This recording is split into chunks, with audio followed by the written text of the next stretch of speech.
The piece is amazing. It's a Leonardo da Vinci. It's really a once-in-a-lifetime find. We were actually approached by Mr. Lewis, the owner of the mold, about 2 years ago.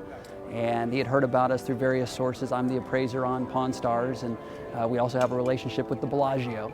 And he called us out of the blue and said that he had a Leonardo da Vinci in his closet.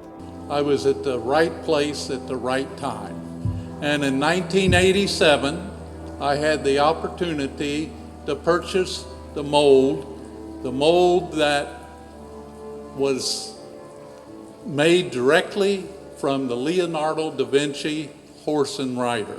Horse and Rider is the only sculpture in the world derived directly from a wax model by Leonardo himself. Most experts would agree that the rider in full military attire on the back of this wonderful steed is Charles d'Amboise, who in 1508 was the French governor of Milan, a friend and patron of Leonardo.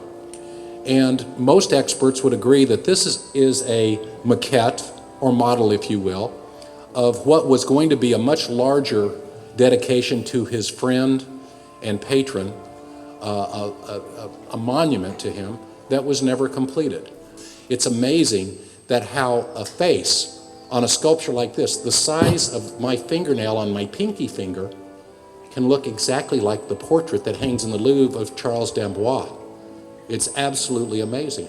And in beeswax, most artists today work in much more forgiving, what we call forgiving media, like clay. If the eyeball's a little low, you put a little clay over it and redo it again.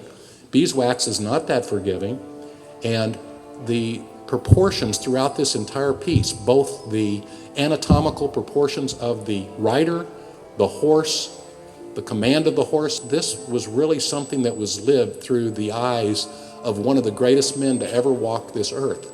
It was a great conversation piece. To go out to dinner with my wife and to say, hey, have you ever heard about my Leonardo da Vinci horse and rider? That is an evening of entertainment and conversation.